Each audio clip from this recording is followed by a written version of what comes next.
Our topic this morning is that you are important to the Lord and His church.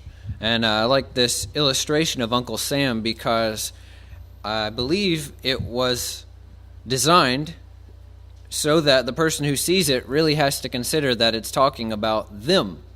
If you want someone to join your army, and that was originally this was a poster that says, "I want you for the United States Army," that it would be easy to see the poster and think, well, that's for other people, but not for me. And it was designed so that people would think, no, we want you. And the same is true of you here this morning, that you are important to the Lord and His church. And I really mean you, whoever you are. I'd like to ask you, when you think about important people in the Bible, or important people throughout the history of the church, as recorded in Bible times, who would you think of? I thought of a few. Maybe you would think of Noah. Surely Noah is important because the whole world was full of wicked people except for Noah. And so surely if he also had been a wicked person, maybe God would have just totally wiped out the earth and just given up on humanity. But Noah carried humanity along and built the ark for the animals and did these things. What about Abraham? God said to Abraham that through him all of the nations of the earth would be blessed, and through his offspring. And surely Abraham is an important person in the Bible. Or Joseph. Joseph, through his efforts to protect the people from famine, helped his brothers to survive, who became the heads of the tribes of Israel, the nation that would bring the Christ into the world. You have Moses, who called those people out of slavery in Egypt. King David who united the tribes and to whom it was promised that one of his descendants would sit on the throne forever. You have Esther, who very well may have saved the people as a whole, the Jews as well, by her efforts to keep them from being wiped out by a king who might have destroyed them. Then in the New Testament, you might consider Peter, who preached the sermon on the day of Pentecost, to which thousands of people responded, and who went about from then on helping to strengthen the early church. Or you might think about Paul and all of his missionary journeys that he did, so many churches that were either started or strengthened by him when the church was young and when it was small and needed that help more than ever. I want to suggest some other important people in the Bible. Did you think about Hashabiah? Maybe he's one of your great heroes of faith that you think about for people in the Bible who did important things. Maybe Hanun, the sixth son of Zalaph. I was running these names by the interns, and they were like, are these even real people? Are these even in the Bible? Shallum, the son of Halohesh, and his daughters. Maybe Shallum's daughters are people who you think of who are important in the Bible. Or Melatiah, the Gibeonite. Jadon, the Meronothite. Or Zachar, the son of Imri. Maybe Meshullam, the son of Besodeiah. Was that someone that comes to your mind for an important person in the Bible? I'm telling you, I could go on and on, but I did shorten the list so that you wouldn't become too bored. But these are names of people in the Bible who I think are important, and I think that they did something that was important.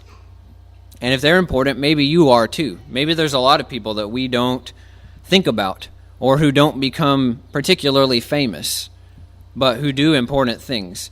Those people's names were taken from this list. If it's so small that you can't read it, maybe that's kind of the point, is that there are a lot of people who have contributed to the church or to God's people. In this case, it's in Nehemiah 3, when God's people are going back into Jerusalem, and they've been in exile, and the wall is in disrepair, and all of these people, some of whom we read their names, worked together to help rebuild the wall that had been torn down, to protect Jerusalem, to help give Israel an identity again, to help God's people to rise up again and carry on this line that will result in Jesus Christ. And certainly it's important that that wall was rebuilt, that Israel regained that confidence, became a nation with an identity again. And it couldn't have been done without people like this who did this thing. And maybe if some of them had said, well, we don't want to do that, or we don't feel like we can, it's not worth it, maybe the people would have been discouraged and it wouldn't have happened at all. But these people worked together to do an important task. You think about how long the Bible is. It's fairly small in terms of being able to read through it all. You can read through the Bible. We were reading online. If you were dedicated every day and dedicated a pretty large amount of time, you could read through the Bible in 3 weeks. But think if all of these people's stories had been recorded. I'm sure that so many of them had a unique perspective and did an important job and encountered various trials and had an important role to play in what was going on. And maybe that's why we don't have all their stories recorded. We would never be able to read it all. You think about even John saying, if all the things Jesus did were recorded, the books of the whole world wouldn't be able to contain it. Well, then just imagine all the things that all of these people did as well. And so it does make me think of this poster, which originally said, I want you for the U.S. Army. It was used in World War I, actually, and then adapted and used again in World War II. But I believe that God wants you for his army as well, because an army is made up of a lot of people. It doesn't matter how smart or how strong one particular person is. One person is not going to be able, for instance, to protect the United States. It's going to take a lot of people who make the individual decision as a person that they want to contribute to that cause. And the church is the same way. The church is just not the kind of thing that one or two heroes can go out and do everything. All over the world, there are so many people who are working together to do the Lord's work. So I have a few suggestions for you. The first is that your contribution is important, even if it is small in the grand scheme of things. And I put small in quotations because the Bible has a way of emphasizing the fact that small things may not be so small in their final effect, even if you don't know all of the ways that the world is going to be impacted by your contribution. For instance, Matthew 13, 31 through 33 says, He presented another parable to them, saying, The kingdom of heaven is like a mustard seed, which a man took and sowed in his field. And this is smaller than all other seeds, but when it is full grown, it is larger than the garden plants and becomes a tree, so that the birds of the air come and nest in its branches. You know, later in Jesus' life, shortly before he was to be crucified, he compared himself to a grain of wheat. He says, a grain of wheat remains alone, but if it falls into the earth and dies, then it sprouts and brings forth much fruit. You could look at, from a historical perspective, the life of Jesus Christ.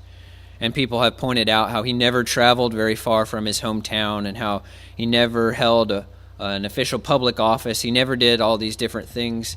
And yet, he impacted the world in such an enormous way because it started small, but it grew and it grew and it grew. Well, perhaps in another sense, we also can do work in God's kingdom that will grow and grow in ways that we don't know. Sometimes if one particular person is impacted at one particular time, whether you impact them to become a Christian or to remain faithful in their walk with the Lord, maybe they go out and they reach someone else, and the person reaches someone else, and maybe thousands of people will come to the Lord that you would never even know about because of something that you did. And he spoke another parable to them. The kingdom of heaven is like leaven, which a woman took and hid in 3 pecks of flour until it was all leavened. Leaven would be another great example of something very small that has a very large final effect. And maybe some of the things we do can have a large effect, whether we know it or not. In Matthew 25:40, Jesus said, The king will answer and say to them, and this was in the midst of his parable about those who were being divided to be sent away from his presence into eternal destruction or to be sent into his presence in heaven. He said to them, To the extent that you did it to one of these brothers of mine, even the least of them, you did it to me. Now, if someone does a small act of kindness towards Jesus himself, wouldn't that be important? Wouldn't that be a big deal? You might think about the woman who washed Jesus' feet, who Jesus said, all throughout the world, whenever people talk about me, they'll also tell this woman's story. because it's an amazing thing to do an act of service for Jesus Christ. Well, he says when you do it to one of the least of these, you do it to me. So it is important to do even a small act of service towards anyone in this world. In Matthew 10:42, he said, "Whoever in the name of a disciple gives to one of these little ones even a cup of cold water to drink, truly I say to you, he shall not lose his reward." So if you wanted an example of something that you thought would be really small, but which Jesus considers noteworthy, it could be giving a cup of cold water to someone. Even a small thing is important to him. In Luke 21, 1-4, it says, "He looked up and saw the rich putting their gifts into the treasury, and he saw a poor widow putting in 2 small copper coins. And he said, truly I say to you, this poor widow put in more than all of them, for they all out of their surplus put into the offering, but she out of her poverty put in all that she had to live on." So once again, we see Jesus taking note of something small, like a mustard seed or like a little bit of yeast or 2 small copper coins, and then saying this can turn into something huge. This is something very important and very noteworthy to him, and hopefully to us as well. So being important, or as the last one said, we are important even if we do something that we might consider small. Maybe we don't know what the total effect will be. And maybe those 2 little mites, those copper coins the widow put in, maybe they didn't have any amazing, huge effect that we could measure from the outside, but they were important to Jesus. The second idea here is that being important means that you have substantial power both to help or to hurt God's people. I believe that God's work will go on regardless of what any individual person does. But it's also worth noting in Scripture that some of this same language about small things going on and becoming big things is also used of negative things that people can do, and that we should take our responsibility seriously. For instance, in Matthew 16, 6-12, Jesus said to them, "Watch out and beware of the leaven of the Pharisees and Sadducees." And we already know that he's used this illustration of leaven to talk about the kingdom of heaven, which starts small and grows just like a mustard seed can. He says, they began to discuss among themselves, saying, he said that because we did not bring any bread. Or he said that because we did not bring any bread. But Jesus, aware of this, said, "You men of little faith, why do you discuss among yourselves that you have no bread?" And skipping ahead a couple verses, "How is it that you do not understand that I do not speak to you concerning bread? But beware of the leaven of the Pharisees and Sadducees."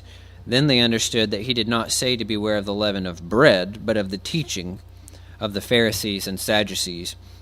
And these men must have known that what they were doing was wrong in many cases, when they would break the people's backs with all of these hard rules and they themselves wouldn't lift a finger, or when they would invent new rules to burden people with. But he responded to this situation as leaven that would start with them and that would spread out.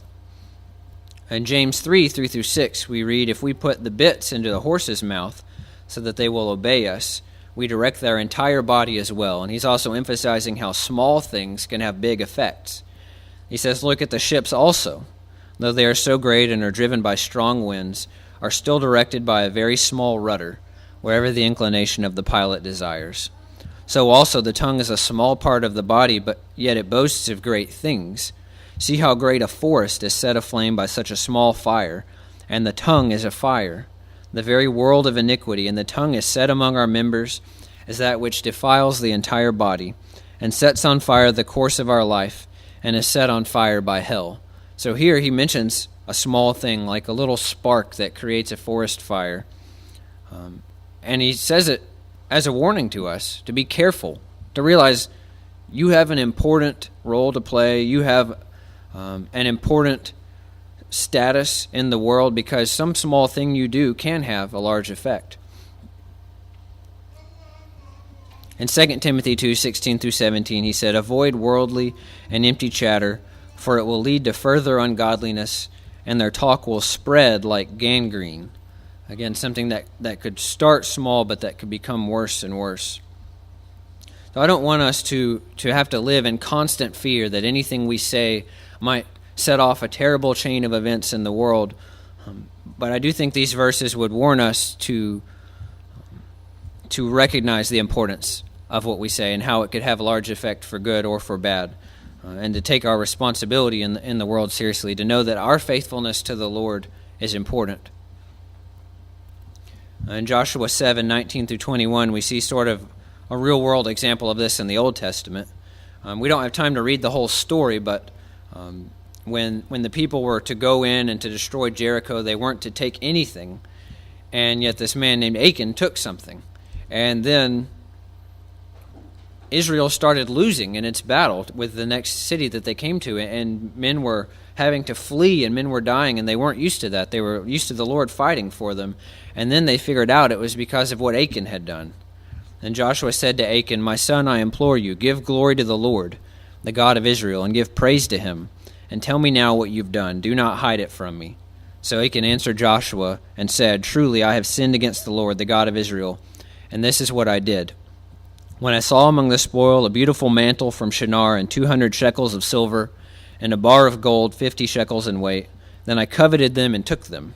And behold, they are concealed in the earth inside my tent, with the silver underneath it." Well, because of this thing, because he saw some clothing and some precious metals that he wanted and took them, all of Israel suffered for a time. And maybe it's just a sobering thought for us to think that we should think twice before we decide that we want to go ahead and do something that we know we shouldn't do, because it could have an extended effect on others that we might not know about at the time. The other idea here is that your faithfulness to the Lord is important, even if you're just one among many, because we are all just one among many, whether it be in this congregation or in the church in Minnesota or in the worldwide church or even throughout all history. There have been many, many Christians, and we're just one person. And how much can one person really do? Yet we are important as one among many. This is emphasized in Matthew 18. It says, "What do you think? If any man has 100 sheep, and one of them has gone astray, does he not leave the 99 on the mountains, and go and search for the one that is straying? If it turns out that he finds it, truly I say to you, he rejoices over it more than over the 99 which have not gone astray. So it is not the will of your Father who's in heaven that one of these little ones perish." You may only be one person, but it is important to God that you are in his flock as an individual. 1 Peter 2, 4 through 5 describes a way in which we all work together as individuals to do something important. It says, "Coming to him as to a living stone which has been rejected by men, but is choice and precious in the sight of God. You also as living stones are being built up as a spiritual house for a holy priesthood, to offer up spiritual sacrifices acceptable to God through Jesus Christ." So any one stone on its own might not seem that important, but together they're built up into a spiritual house. So you have that concept like an army being made of individuals. You might think, well, each individual isn't that important to the work of the army as a whole. But each individual made that decision to be a part of that work, and individually they could have all decided not to. And so it's important that as individuals they made that decision. You could also think about having a house that's made out of stones and just ask yourself, if I had a house made of stones, would I be okay if someone just took one of the stones out of the house? You probably wouldn't want that to happen. Ephesians 4, 15 and 16 uses another similar analogy. It says, "Speaking the truth in love, we're to grow up in all aspects into him who is the head, even Christ, from whom the whole body, being fitted and held together by what every joint supplies, according to the proper working of each individual part, causes the growth of the body for the building up of itself in love." So there's all these different parts, and they all supply something. And together, when they work together, they make something that is special. Lastly here, I'd like to suggest that your contribution is important, even if you do not have success. Once again, success is in quotation marks, because there is a worldly way in which we would normally measure success, and we may not always have success in that way. Whether success means you're always well liked and received well by others, or it means that you you grow in your resources. That may not always happen for God's people, but their contribution is always important. I sometimes come back here to Hebrews 11, 32 through 38, and I'm sure I've probably mentioned it recently, but when it was pointed out to me, it was striking that we're hearing all these great examples of faith and all these great, amazing things that they've done or mentioned, and then all of a sudden the tone changes, and some of the things they did don't sound quite as impressive. They didn't have success from a worldly standpoint, but they are still examples of faith. So we read, "What more shall I say? For time would fail me to tell of Gideon, Barak, Samson, Jephthah, of David and Samuel and the prophets, who through faith conquered kingdoms, enforced justice, obtained promises, stopped the mouths of lions, quenched the power of fire, escaped the edge of the sword, were made strong out of weakness, became mighty in war, put foreign armies to flight. Women received back their dead by resurrection." Those things sound very successful. Then he says, "Some were tortured, refusing to accept release so that they might rise again to a better life. Others suffered mocking and flogging and even chains and imprisonment. They were stoned, they were sawn in two, they were killed with the sword. They went about in skins of sheep and goats, destitute, afflicted, mistreated, of whom the world was not worthy, wandering about in deserts and mountains and in dens and caves of the earth." You know, if I wanted to contribute to the Lord's work, what I would picture for myself wouldn't be going about in the skins of sheep and goats, destitute, afflicted, mistreated, wandering about in deserts and mountains. I wouldn't picture that as my important contribution to God's work. But even though these people didn't have the kind of success that we might first picture, they're still referred to as great examples of faith, and they are important for us to study and to learn from, and they're important to the Lord. So here are the points we've mentioned. Your contribution is important even if it is small in the grand scheme of things. It is small, or it is important even though it is small, because Jesus takes note of it, and he says that it is important to him, and because we don't know what effect it might eventually have. And being important means that we have substantial power both to help or to hurt God's people. God's work will go on regardless of what an individual does, but we have a responsibility that we should be sobered by, that we should take seriously. Your faithfulness is important even if you are one among many. In fact, there's an important way in which one person has their importance almost amplified by being in a group. You think about the concept of a democracy. We live in America, it's a democracy, and each of us only gets one vote. Well, one vote among millions of people doesn't seem very important at all. But what if everyone used that logic and everyone said, well, my one vote isn't important, so I don't need to be informed, or I'm not going to use my vote because it's only one. Well, if everyone said that, then the people wouldn't be represented at all. Instead, if all those individuals on their own take their responsibility seriously, then the end result is powerful. And lastly here, your contribution is important, even if you do not have what you might consider as success. I want to close by looking at Esther 4:14. It says, "If you remain silent at this time, relief and deliverance will arise for the Jews from another place, and you and your father's house will perish. And who knows whether you have not attained royalty for such a time as this." I know Esther was one of those people who traditionally comes to mind as a very important person in the history of the church, but I believe there are principles to her situation that do apply to all of us. When we mention that we have power to hurt as well as to help in the Lord's work, I was careful to emphasize that one person isn't going to bring the whole church to a grinding halt, that God's work will continue even if one person decides to leave. But notice what he says here: relief and deliverance will arise from the Jews from another place, but you and your father's house will perish. That is, Esther can choose to walk away, but it won't go well for her if she does. And I think really extending the invitation is about extending it to each individual, to say what you can do to help this congregation and what you can do to help the church and the world at large might seem small, but it is important. But the bottom line is, the invitation is to you to come to God or to walk away. And you have to make that decision. And if you choose to walk away, it won't go well for you. God's church will go on, but it won't go well for you. But if you come to him, you can be saved and you can help the church at large. And then he says, who knows whether you've not obtained royalty for such a time as this? Who knows whether you have a unique opportunity because of the place you are, wherever you might go to work or go to school or contact people in the community or have a certain relationship within your family or your friendships. Who knows whether the particular place that you are in is not particularly useful to the Lord at a time like this.